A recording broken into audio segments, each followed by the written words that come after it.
The evening air hung thick with the scent of saffron and truffle oil at L'Etoile, Boston's most exclusive fine dining establishment. Nestled in the heart of Back Bay, its gilded facade and velvet curtains promised an experience reserved for those who could afford the astronomical prices that accompanied such culinary artistry. As rain pattered against the floor-to-ceiling windows, the soft glow of crystal chandeliers illuminated the faces of tech moguls, politicians, and celebrities who considered this restaurant their private sanctuary. Michael Chen, the restaurant's newest waiter, straightened his bow tie and surveyed the dining room with barely concealed awe. After years of working at chain restaurants and saving every penny, he had finally secured a position at L'Etoile. Tonight was his first solo shift, and the pressure weighed heavily on his shoulders. Remember, Marcus Wellington, the maitre d', had said during training, "Our clientele expects perfection. They pay for discretion, attention to detail, and an experience that justifies the exorbitant check at the end of the night." At 32, Michael was older than most of the waitstaff, who were primarily drama students and aspiring models using the job as a stepping stone. For Michael, this was his chance to break into the upper echelons of service, a pathway to eventually managing his own establishment.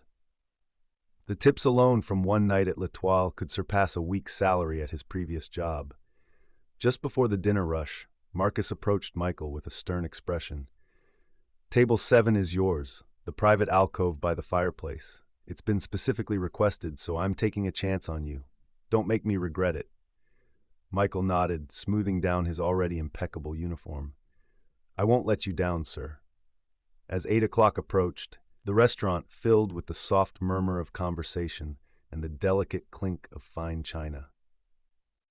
Michael had already served a Hollywood power couple and the CEO of a Fortune 500 company without incident, growing more confident with each interaction.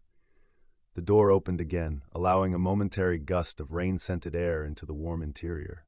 A man stepped inside, shaking droplets from a worn leather jacket that had seen better days. Tall and lean with shoulder-length dark hair that fell in damp strands around his face, he stood in stark contrast to the meticulously groomed patrons around him. His beard was slightly unkempt, and instead of designer shoes, he wore well-worn motorcycle boots that squeaked slightly on the marble floor. Marcus rushed forward, his expression unreadable. Michael expected to see the newcomer politely turned away. L'Etoile had a strict dress code after all, but to his surprise, Marcus offered a respectful nod and guided the man directly to table 7. Michael approached the table, notepad in hand. Up close, the man seemed vaguely familiar, though Michael couldn't place him. Perhaps a musician or artist? Whoever he was, he didn't belong in this temple of luxury, not in those clothes. "Good evening, sir," Michael said, placing a menu before the solitary diner. "Welcome to L'Etoile. May I offer you something to drink while you peruse our selections?" The man looked up with kind eyes that crinkled at the corners. "Just water for now, thanks." His voice was gentle, with a gravelly quality that suggested either fatigue or natural depth. Michael noticed calluses on his hands, working hands, not the manicured fingers of L'Etoile's typical clientele. "Of course," Michael replied, slightly disappointed. Water meant no alcohol, which meant a smaller bill and consequently a smaller tip. "Still or sparkling? Tap is fine?" The man replied, glancing around the restaurant with quiet interest. Michael hesitated. "I'm sorry, sir, we don't serve tap water. We offer Evian or San Pellegrino." The man's mouth quirked in a half-smile. "Evian, then." As Michael turned to fetch the water, he overheard snippets of conversation from nearby tables. Executives discussing million-dollar deals, celebrities comparing vacation homes in exotic locations. When he returned with the bottle of Evian, he noticed the man had pulled out a small notebook and was sketching something, completely unbothered by his surroundings. "Are you ready to order, sir?"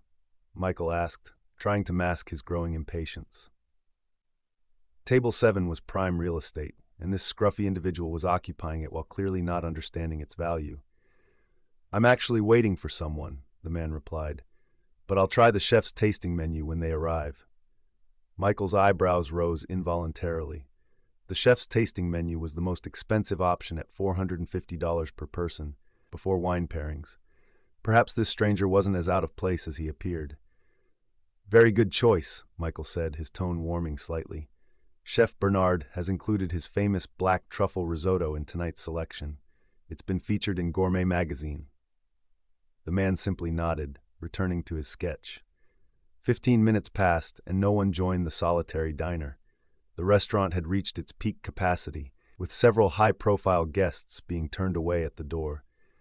Michael's irritation grew as he watched the stranger occupy the coveted table, ordering nothing but water while potential big spenders were denied entry.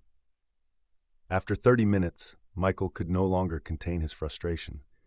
Marcus was busy with other guests, and the restaurant's owner, a reclusive investor named Alexander Quinn, who was rarely seen on the premises, wasn't expected tonight. Michael decided to take matters into his own hands. He approached table 7 again, false smile firmly in place. "Sir, I couldn't help but notice your companion hasn't arrived. We have a 30-minute holding policy for reservations. Perhaps you'd be more comfortable at the bar while you wait." The man looked up, seemingly unperturbed by Michael's thinly veiled suggestion. "They'll be here soon. Sometimes life gets in the way." Michael's smile tightened. "Of course, sir. It's just that we have several parties waiting for a table, and yours is one of our premium locations." "I understand," the man said, his voice still calm. "But the reservation was made weeks ago. I'm sure everything will work out." Before Michael could respond, the front door opened again, and a flurry of activity erupted at the entrance. A group of 6 people entered, all dressed in expensive attire that perfectly aligned with L'Etoile's aesthetic. They were led by a woman in her 40s with sharp features and an authoritative presence, flanked by assistants carrying portfolios and tablets.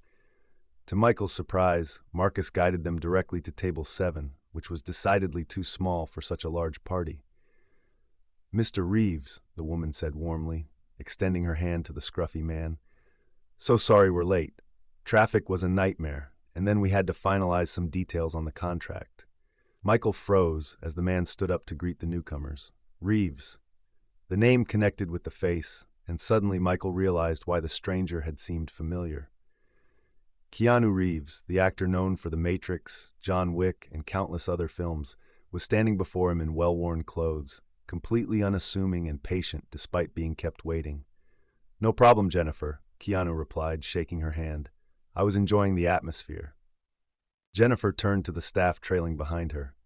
"Everyone, this is Keanu Reeves, though I'm sure you all know that. Mr. Reeves is considering investing in our restaurant group, beginning with this location." Michael's stomach dropped to the soles of his shoes. "Investing? This location?" Marcus appeared at Michael's side, his expression a mixture of amusement and warning. "Mr. Reeves actually purchased L'Etoile 3 months ago," he whispered. "He's the Alexander Quinn listed in our corporate documents. It's a privacy measure. He's been visiting all his properties incognito to experience them as a regular customer would." The blood drained from Michael's face as he recalled his condescending tone, his impatience, and his thinly veiled attempts to move Keanu to a less desirable location. He had essentially tried to push the owner of the restaurant aside for potentially bigger tippers. "We'll need a larger table," Jennifer was saying, glancing around the packed restaurant. "That won't be necessary," Keanu replied. He gestured to the elegant private dining room visible through glass doors at the back of the restaurant. "We can use the owner's suite." Marcus stepped forward. "Of course, Mr. Reeves. It's ready for you, as always. Michael will be your server tonight." Michael wanted the floor to open up and swallow him whole. He followed the group in a daze as they made their way to the private room, which was even more luxurious than the main dining area. A single large table dominated the space, surrounded by plush chairs and illuminated by a custom-made chandelier. As the business associates settled into their seats, discussing projected revenues and expansion plans, Keanu caught Michael's eye and motioned him over. "Yes, Mr. Reeves?" Michael said, his voice barely above a whisper. "I think we got off on the wrong foot," Keanu said quietly, ensuring the others couldn't hear. "But that's okay. First impressions aren't always accurate, are they?" Michael swallowed hard. "Sir, I had no idea." Keanu raised a hand to stop him. "That's exactly the point. You didn't know who I was, and you treated me according to how I appeared, not who I might be beneath the surface." The actor's words weren't accusatory but reflective, as if he were pondering a universal truth rather than addressing a personal slight. I've been on both sides, Keanu continued. I've been dismissed when I couldn't afford nice things, and I've been fawned over when people recognized me. Neither feels particularly genuine. Michael stood silently, absorbing the gentle rebuke. Do you know why I bought this restaurant? Keanu asked. Michael shook his head. I came here 5 years ago, right after my motorcycle broke down a few blocks away. I was soaked, disheveled, and needed a phone. The previous owner let me in despite my appearance, gave me a towel, a cup of coffee, and access to their phone without once asking who I was or if I could afford to be here. It was a simple act of kindness with no expectation of return. Keanu's eyes crinkled as he smiled at the memory. When I heard the place was struggling financially last year, it seemed right to help. The weight of Michael's behavior pressed down on him. He had done exactly the opposite of what had impressed Keanu in the first place. I'm truly sorry, Mr. Reeves, he said, meaning every word. Just Keanu is fine, the actor replied. And I'd like to start over. I'll have the chef's tasting menu, and my guests will too. Wine pairings for those who want them. He paused, then added, and when you bring the waters, tap is fine for me. No need for unnecessary packaging. Right away. Keanu, Michael managed, still stunned by the unexpected kindness. As Michael turned to leave, Keanu added, and Michael, the sketch I was working on, it's a design for a community kitchen I'm hoping to open next door. A place where anyone can eat, regardless of their ability to pay. I'd like your opinion on it later, if you're willing. The sincere request punctured the last of Michael's professional veneer. I'd be honored, he replied, his voice thick with emotion. Throughout the evening, Michael served the group with renewed attention to detail, not because of who they were, but because of the lesson he had learned. He observed how Keanu treated everyone with equal respect, from Jennifer, the high-powered restaurant consultant, to the dishwasher who accidentally entered the private room to retrieve a dropped fork. Later, as the business meeting concluded and the associates began to leave, Keanu remained behind, examining the restaurant with a thoughtful expression. How long have you worked here, Michael? He asked as Michael cleared the last of the dessert plates. Tonight was actually my first solo shift, Michael admitted. Keanu's eyebrows rose in surprise. Really? That explains some things. First days are always tough. I wasn't at my best, Michael acknowledged. Neither was I when I started acting, Keanu said with a self-deprecating smile. My first day on set, I was so nervous I kept forgetting my lines. The director pulled me aside and said something I never forgot. The role isn't about you. It's about serving the story. He gestured around the restaurant. This place isn't about any individual. Not me as the owner, not the chef, not the servers. It's about creating an experience where people connect over food. Sometimes the most important people are the ones we don't immediately notice or value. Michael nodded, understanding washing over him. Like the dishwasher, or the person who doesn't fit our idea of who belongs here. Exactly, Keanu said. Tomorrow I'm meeting with the staff to discuss the community kitchen project. I'd like you to be part of that conversation if you're interested. I would be, very much so, Michael replied. As the evening wound down and the last guests departed, Michael found himself helping Keanu gather his sketches and notes. The actor seemed in no hurry to leave, content to sit in the now quiet restaurant. You know, Keanu said, gazing out at the rain-streaked windows, success lets you choose your surroundings, but it doesn't automatically teach you to see people clearly. That's a skill you have to practice every day. Is that why you came in without announcing yourself, to see how we really treat people? Michael asked. Keanu considered this. Partly, but mostly because I find that people reveal their true character when they think no one important is watching. He smiled gently. The good news is that character isn't fixed. It evolves through our choices and realizations. As Michael helped close the restaurant for the night, he reflected on how differently the evening had unfolded from his expectations. He had begun his shift hoping to impress wealthy patrons for tips and advancement, but he was ending it with a profound lesson in humility and human value. The next morning, Michael arrived early for the staff meeting, nervous but determined to embrace this unexpected opportunity. He found Keanu already there, sharing coffee with the kitchen staff and listening intently to their ideas for the community kitchen. "Ah, Michael," Keanu called out, waving him over. "Perfect timing. We were just discussing how to integrate the fine dining experience with accessible community meals. I thought you might have some insights from your previous work." For the next hour, Michael found himself fully engaged in the planning process, his perspective valued not because of his position, but because of his experiences. Keanu had created an atmosphere where hierarchy disappeared, and each person's contribution mattered equally. As the meeting concluded, Keanu pulled Michael aside. "I want you to head up the community kitchen program," he said without preamble. Michael stared at him in disbelief. "Me? But after yesterday." "Yesterday, you showed me exactly what this project needs," Keanu interrupted. "You recognized your mistake, you adjusted your perspective, and you demonstrated that you understand what we're trying to accomplish here. Plus, your background in different types of service environments gives you a unique viewpoint."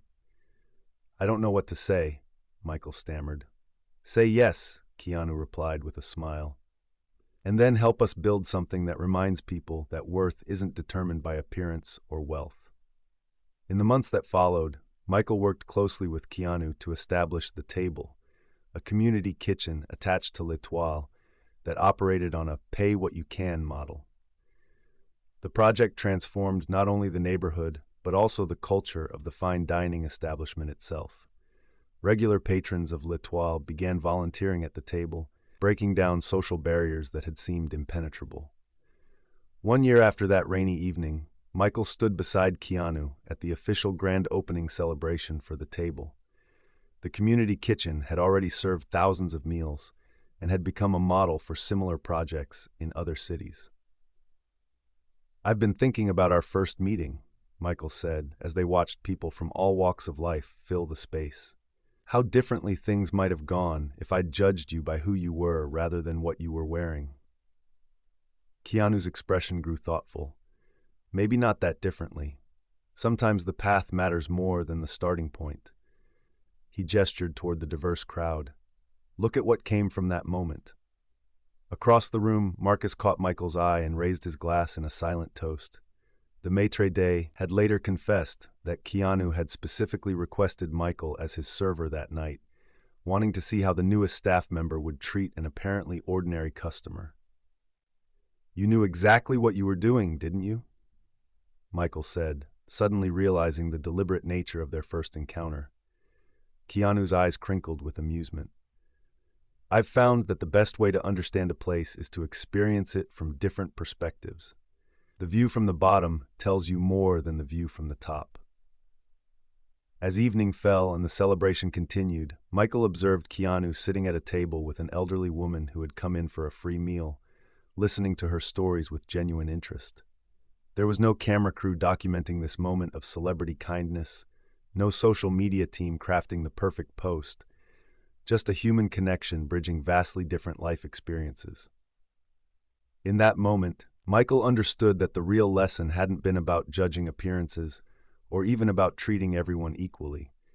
It had been about recognizing the inherent dignity in each person and creating spaces where that dignity could flourish, regardless of external circumstances.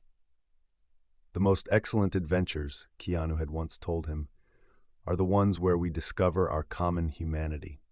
Looking around at what they had built together, a place where fine dining and community service existed side by side, neither diminishing the other, Michael couldn't help but agree.